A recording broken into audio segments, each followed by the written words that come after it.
Olá, irmãos, graça e paz, seja bem-vindo a mais um IBN Casa. Desde já quero pedir para você compartilhar o link para que essa palavra alcance a vida de mais pessoas. Às vezes uma palavra pode transformar a vida de alguém. A palavra de Deus, a mensagem do Evangelho, impactando corações, transforma vidas. Então, seja um instrumento de Deus nesse momento e compartilhe o link. Amém? Quero convidar os irmãos a estar orando para a gente dar início a nosso IBN em casa. Amém? Quero convidar você a fechar seus olhos e vamos orar, agradecer ao Senhor por mais esse privilégio de poder estar aqui. Senhor, muito obrigado, Deus, por essa noite, pela oportunidade, Senhor, que o Senhor tem nos dado de estar aqui, Senhor. Papai querido, eu quero te pedir, Senhor, que cada palavra lançada aqui, Senhor, não seja da minha boca, meu Pai, mas seja o Senhor, meu Pai, falando ao coração daqueles que precisam. Usa-me como instrumento, Senhor, essa noite. Fala ao coração, ao meu coração, ao coração de quem está precisando, Senhor. E continua nos conduzindo, meu Pai, alinhando o nosso coração rumo àquilo que o Senhor tem preparado, rumo, meu Pai querido, à eternidade, Senhor. Aí está a toda a eternidade contigo, meu Pai. Fala, Senhor, aos nossos corações, em nome do Senhor Jesus. Amém. Amém, irmãos. Eu quero compartilhar um texto bem conhecido entre os irmãos, que está lá em João 8, no versículo 1, que diz assim: Jesus, porém, foi para o Monte das Oliveiras de manhã cedo. Apareceu de novo no templo e todo o povo se reuniu em volta dele e ele se assentou para os ensinar. Os mestres da lei e os fariseus trouxeram a Jesus uma mulher apanhada em adultério. Puseram-na de pé no meio do grupo e disseram a Jesus: Mestre, esta mulher foi apanhada em adultério. Na lei nos ordenou Moisés que tais mulheres sejam apedrejadas. Ora, o que dizes? Eles usavam essa pergunta como uma armadilha para terem de que o acusá-lo. Mas Jesus se inclinou e começou a escrever na terra com o dedo. Como insistisse na pergunta, ele se endireitou e disse: Aquele que dentre vós está sem pecado, seja o primeiro a lhe atirar uma pedra. Inclinando-se novamente, escrevia na terra. Quando ouviram isso, foram se retirando um, a começar pelos mais velhos, até que ficaram só Jesus e a mulher no lugar onde estava. Jesus endireitou-se e disse: Mulher, onde estão eles? Ninguém te condenou? Respondeu ela: Ninguém, Senhor. Disse Jesus: Nem eu também te condeno agora. Agora vai e abandone a sua vida de pecado. Ou em algumas outras traduções, vai e não peques mais. Amém? Irmãos, com base nessa palavra, Deus ministrou algo no meu coração que eu quero compartilhar a vocês, que é sobre a visão da religiosidade versus a visão de Jesus. A gente vê aqui uma situação de uma mulher que foi apanhada no flagrante, em adultério, né? E foi lançada uma sentença na vida dessa mulher nesse dia, pela religião. Porque às vezes parece aquilo que tem peso é algo que é exposto. E os fariseus, por aparentemente mostrar que obedeciam à lei, né, às vezes se achavam na autoridade de poder julgar. Mas saiba que nem Jesus veio a essa terra para condenar o pecador, mas para salvar aqueles que verdadeiramente se arrependem e creem que somente o Senhor é o caminho, a verdade e a vida. Então a gente vê aqui esses dois modos de visão, né? Essa sentença que a religião lançou sobre a vida dessa mulher, né?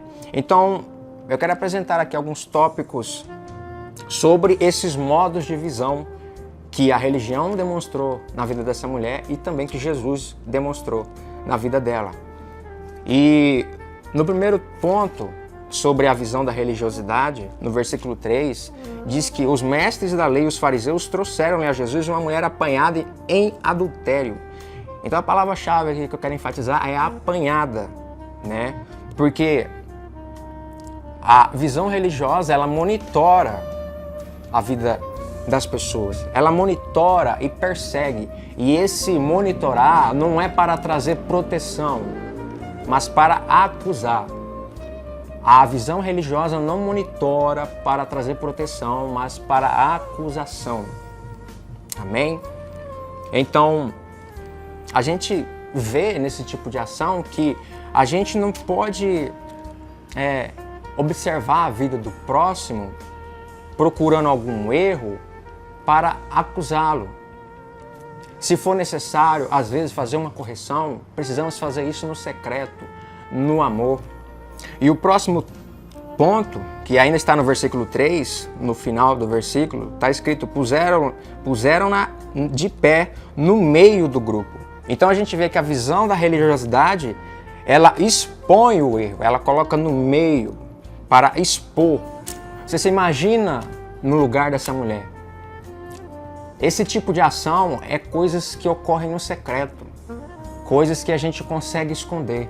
Você imagina, às vezes, algum pecado, alguma coisa que você esteja fazendo, algo que às vezes nem você nem se sente em paz fazer certa coisa, e vem um aglomerado de pessoas te apanhando, né, no flagrante, e expor isso diante das pessoas. Essa exposição, ela não cura ninguém, ela não sara ninguém. E esse também não era o propósito da visão da religiosidade. Amém? O próximo tópico, que está no versículo 5, diz: na lei nos ordenou Moisés que tais mulheres sejam apedrejadas. Ora, o que dizes? Né? Então ela condena o pecador e também quem o defende. A religiosidade, ela não oferece graça, mas oferece condenação, né? Ela condena o pecador, e aqueles que se levantam também para defender também são atacados. Os fariseus perguntaram a Jesus não por admiração pela autoridade que ele tinha, mas para achar uma brecha também de poder apedrejar ele contra a própria lei.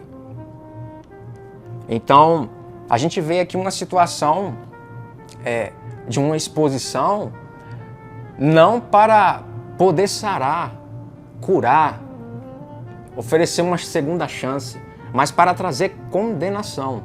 Porque a posição desses fariseus era de estar num lugar de autoridade onde eles poderiam exercer juízo, condenação sobre as pessoas, mas era algo aparente.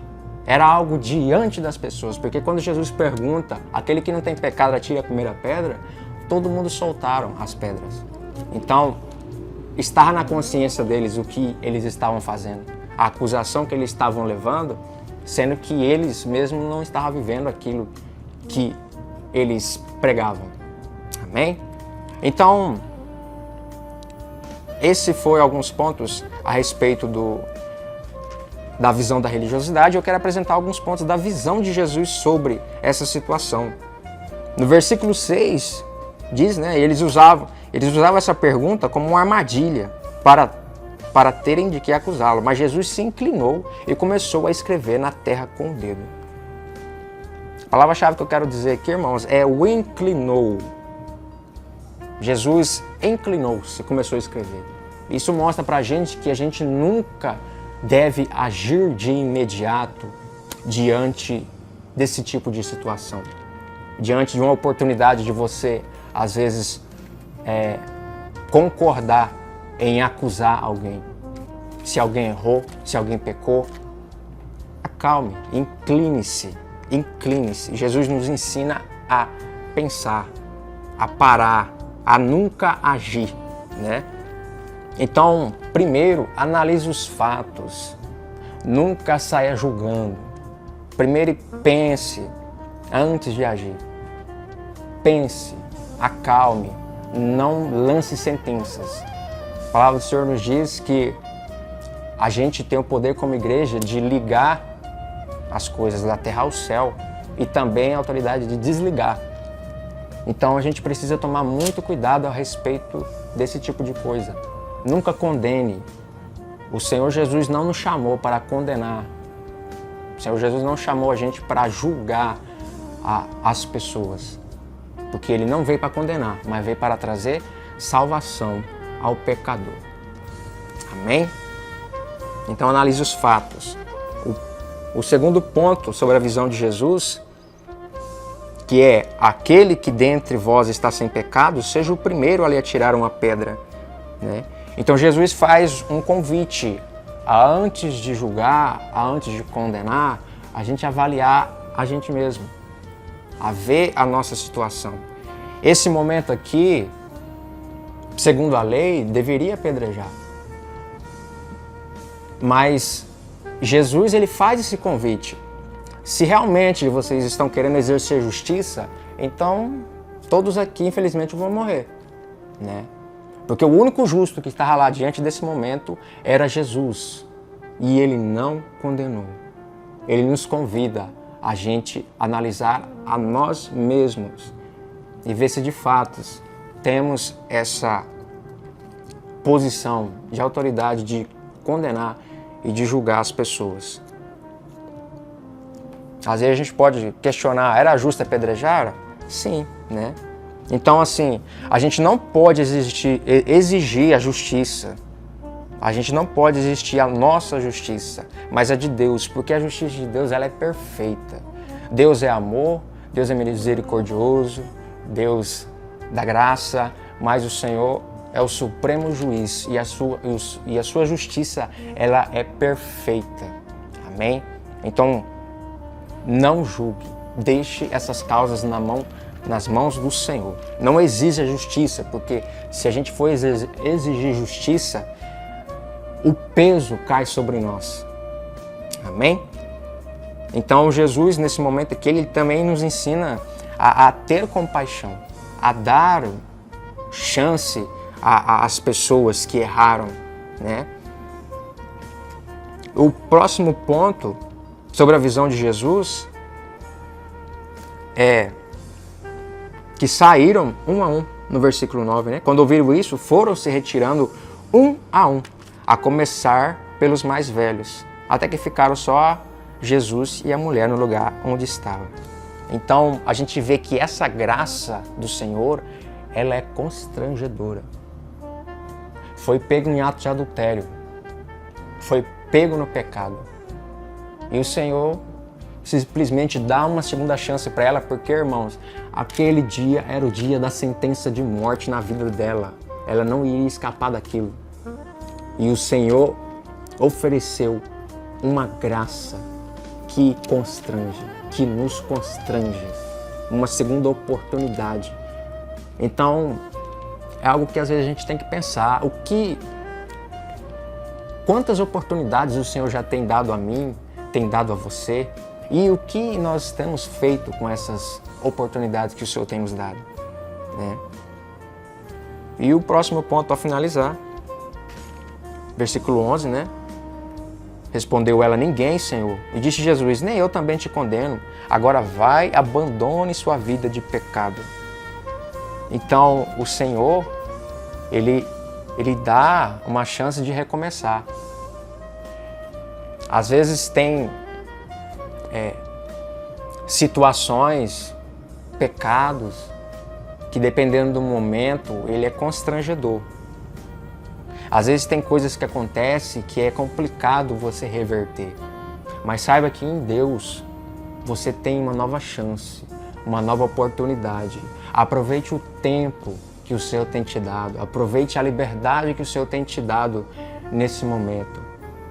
Porque o Senhor, as portas da graça estão abertas, mas elas não vão estar para sempre. Um dia Jesus irá voltar. E a gente precisa estar preparado para esse momento. Vivendo cada oportunidade que o Senhor nos dá. Vivendo cada chance, cada nova oportunidade que o Senhor tem nos dado. Então a gente tem que se questionar o que a gente tem feito com essa segunda chance, o que a gente tem feito com a graça que o Senhor tem nos dado. Aproveite, desfrute disso. Amém? E a pergunta que eu quero deixar para reflexão é: será que a gente está vivendo na visão da religiosidade ou a gente está vivendo na visão de Jesus? A visão da religiosidade, ela pensa muito mais no outro, no problema do outro, no pecado do outro, no erro do outro. Mas a visão de Jesus, ela traz a gente olhar para nós mesmos, analisarmos, avaliarmos a nós mesmos. Nós temos que ser canais de bênção. Nós somos canais de bênção. Que a sua boca, a minha boca, seja um canal de sentenças de bênção na vida das pessoas, de vida, de ânimo. Que você seja um instrumento de Deus aonde você passar, liberando sentenças de bênção, de salvação, apresentando Jesus para a glória de Deus. Amém? Que o Senhor te abençoe com essa palavra, que você guarde ela no seu coração e vamos viver dentro dessa visão de Jesus. A visão de Jesus, essa graça que nos abraçou, essa graça que nos alcançou, que sejamos canais de oferecer essa graça. Nós fomos perdoados. Eu li algo hoje e você sabia que o perdão, ele não é tanto uma opção, ele é uma ordem. O perdão é uma ordem. Porque o benefício, ele vem para você. Nós precisamos perdoar porque nós fomos perdoados. Então, que você seja um canal de Deus por onde você passar. Amém? Vamos orar. Vamos agradecer a Deus por esse momento. E louvo a Deus por essa oportunidade. Que o Senhor venha estar te abençoando cada dia mais. Amém? Senhor, muito obrigado, Deus, por essa palavra. Senhor, que o Senhor tenha falado, Senhor, ao nosso coração, ao meu coração, Senhor. Que venhamos, ó Deus, andar, Senhor, debaixo da Tua visão, Senhor. Ter o Teu coração, ter os Teus sentimentos, meu Pai, a respeito de nós mesmos e também a respeito do nosso próximo, meu Pai. Que sejamos, meu Pai, canais de lançar sentenças de bênção, meu Pai. Que sejamos canais de edificar a vida do nosso próximo, Senhor. Meu Pai querido, que nós venhamos nos descansar em Ti a cada dia mais e crer, Senhor, em aproveitar cada oportunidade, meu Pai, para um dia, Senhor, porque nossa passagem aqui na terra ela é temporária, mas um dia estaremos contigo na eternidade, Senhor. Guarda, Senhor, o nosso coração, guarda a nossa mente, meu Pai querido, no nome de Jesus, meu Pai. Assim eu oro e te agradeço para a glória do Senhor. Amém e amém.